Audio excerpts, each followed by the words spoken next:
How are you feeling? I'm just trying to keep it straight. Okay.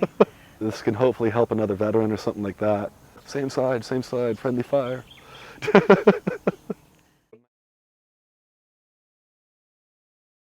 My name's Kyle C. My age is currently 36. Had to think about that. I didn't know what I was getting myself into. I went infantry because my grandfather was infantry. But as a kid in those years, I didn't fully understand what I was getting myself into. Yes, I signed up. No, I do not regret signing up. I served my country. I did do the best I did, although at times it wasn't the best that it needed. Yeah, I mean, there's been quite a few turning points. Being bombed every day in Basra, seeing the special forces blown in half. I don't enjoy hurting people, and that was the entire nature of my job, was to go in and hurt some fucking people that I didn't fucking know about. One of the first ones was second tour, Friendly Fire. Losing a comrade. I didn't quite know him personally, but upon meeting his family when we got back and seeing the immediate aftermath of when he was wounded, that affected me pretty greatly. Seeing the special forces mangled by RPGs, and then having survivor's guilt because that wasn't me. There was a lot of wounded on the plane. There was a lot of crying, a lot of bleeding, a lot of amputees, a lot of the best and brightest of my generation hurt. They would never go on to be mechanical engineers. They'd never go on to be senators or doctors.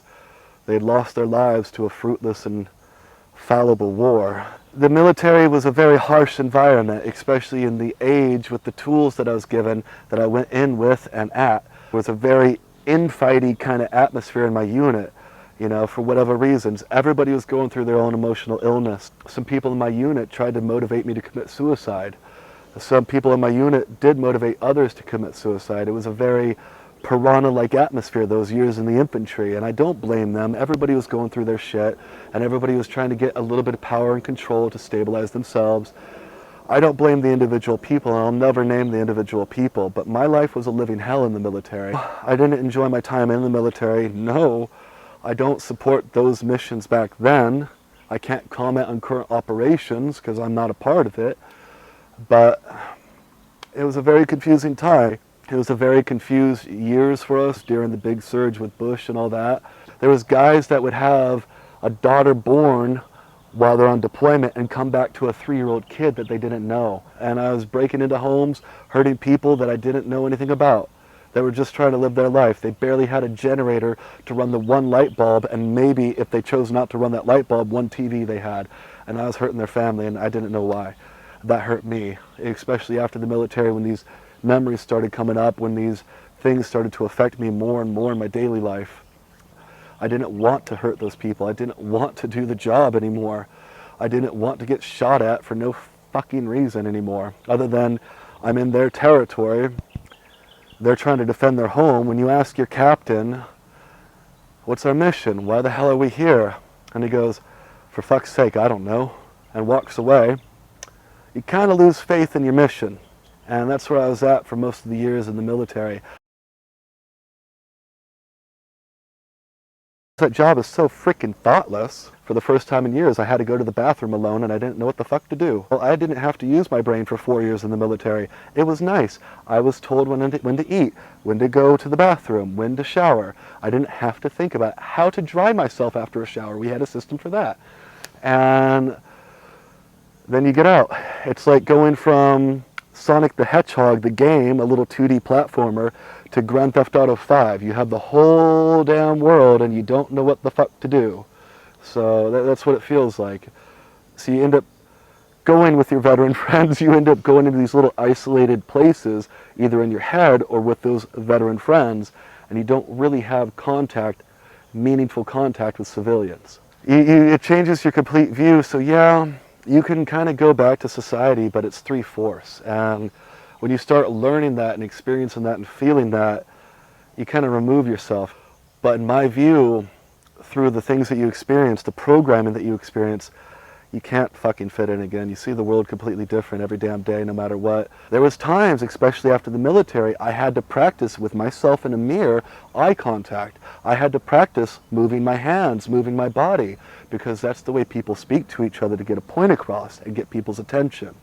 Now, I never did that very well right after the military. I'd been kind of cut off socially in a little shell. Right after the Army, directly after it, I was a rabid wild animal. I didn't know what the hell was going on. I was drunk every day. I was spouting bullshit I had no idea about, hurting people I loved. I was paranoid, desperate, delusional, jobless, moneyless. I couldn't hold a job because I was so erratic. To this day, I still can't hold a job very well. It was affecting my family through my illness. Survivor's guilt gets to me every day. I had a pretty severe flashback before leaving the military and realizing I could have gave more, and I could have been there, and I could have served a lot harder, and feeling like I know I wasn't, but feeling like I was medevaced for a bullshit reason. It was my time to leave the war. I could no longer be of service, but you have to deal with that shit. It's not like you can just go out and commit suicide, especially when you have a family. My sister gave up on me. She stopped talking to me because all I talk about is the military. She gave up on me. That was actually a good turning point in hindsight, as I expressed to my father recently, because it forced me to evolve to be more accepted by society, led me to get more heavy into weightlifting, more committed to weightlifting, more committed to my mental health, to try to earn her respect back. I thanked my dad and I thanked her for, in a way, giving up on me, and it's been about 4 years since we spoke. I miss her every goddamn day.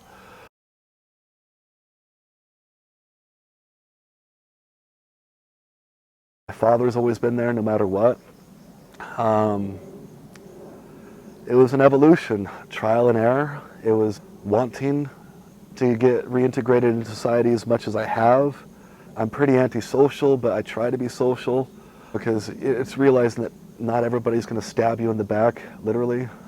Meditation, taking care of myself, even basic hygiene, stuff like that makes you feel better. All of that is mindfulness, being aware of your surroundings instead of being aware of what's in your head. As everybody in life, regardless of who you are, a CEO or otherwise, everybody in life has traumas, has things that affect them adversely. And whether you want to go down that dark hole or whether you want to try to rise up and work through it, there's no real guidebook to life. There's no real instruction manual to life. It confuses you and it makes you angry and you don't know where to go from there. And then you're getting older and there's more time running out, so you can't do the things you had thought you were going to do. The number one thing that changed who I am and made me able to even stand before this camera right now and talk to people is the gym. When you go to the gym, there's endorphins, dopamine, serotonin that are released, and it helps regulate that body as you have a routine like that every damn day.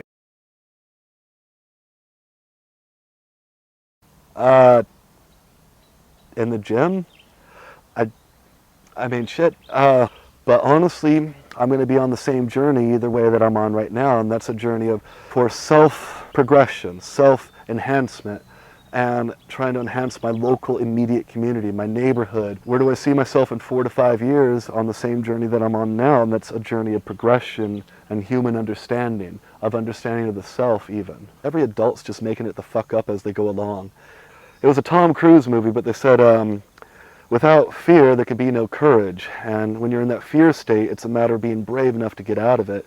And I have to say, I fail at that more often than I succeed at that. However, life's a learning experience. It's a journey, and it's not over till it's over. We have maybe not a reason to be here, but we have a reason to find the reason to be here. And that's what we each need to do each and every day.